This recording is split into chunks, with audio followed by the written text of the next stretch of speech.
الوداد الرياضي رسميا يعلن تعاقد مع المدافع المغربي صلاح مصادق. علاش وكيفاش تم اختيار على هذا البروفيل؟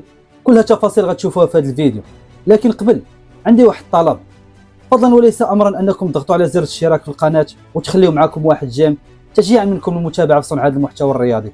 ونبداو على بركه الله. صلاح مصادق لاعب مغربي كيبلغ 27 سنه، احترف بالدوري المصري وبالضبط مع نادي الزمالك، وبالرغم من الاداء الجيد اللي بصم مع الزمالك والرسميه اللي تحصل عليها مع النادي المصري، الا انه فضل يغادر النادي بسبب دفعات بقات في ذمه الزمالك ما تحصلش عليها، الشيء اللي خلاه يفسخ العقد من طرف واحد، ومباشره بعد انتداب اللاعب من طرف الوداد الرياضي غيتم الحاق اللاعب بالمعسكر التدريبي بقطر.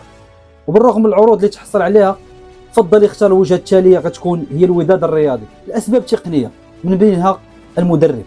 صلاح مصادق سبق لي يلعب تحت اشراف بن هاشم في الفتره اللي لعبها مع نهضه الزمامره، وكان قطعه فنيه مهمه في خط الدفاع، وبالتالي فرصه التاقلم مع افكار بن هاشم غتكون سريعه بحكم التجربه الرياضيه السابقه مع نفس المدرب.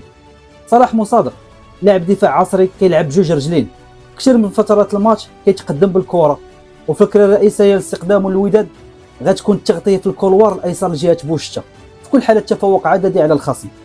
وبما ان بوشتا في كثير من المرات كيتعطل في الحاله الدفاعيه بحكم البروفيل الهجومي ديال اللاعب خارج الاستحواذ، كيبقى بروفيل صلاح مصادق هو الامثل لتغطيه الجهه اليسرى وتقديم الباك اب لبوشتا، حيت من الافكار التقنيه اللي كيقدم بن هاشم على مستوى البناء من الخلف هو التوسيع على الخط اللاكس، وشفناها في كثير من المرات فاش كيتقدم ايمن ابو الفتح في الجهه اليمنى للكولوار، كل تقدم المفيد لخط الهجوم. كذلك من الامور التقنيه اللي كيمتاز بها صلاح مصادق هو التحول المركز المهاجم الثالث لاستغلال الركنيات والتمرير العرضي مع السرعه على العوده في كل حالات خساره الاستحواذ. اللاعب كذلك عنده القابليه والمرونه التكتيكيه في تصعيد البلوك من الميد بلوك للهاي بلوك، وهذه خاصيه كتحول المدافع متقدم كيعطي المؤازره الدفاعيه للاعبي الخط الوسط وفي تطبيق البريسينغ على الخصم. هذه طبيعه الحال كتبقى فرضيات حول امكانيات اللاعب، لكن كيبقى الملعب هو الفيصل والحكم الرئيسي باش نشوفوا البطاقه التقنيه للاعب.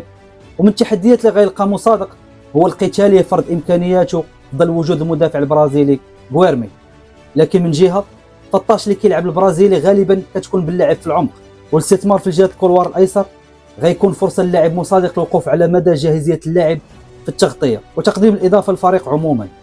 كان هذا تقرير موجز امكانيات اللاعب الوافد الجديد للقلعه الحمراء صلاح مصادق. الى عجبكم الفيديو ما تنساوش كذلك تدعمونا بلايك والبارطاج. ديما وداد، نشوفكم حلقه الماجيه.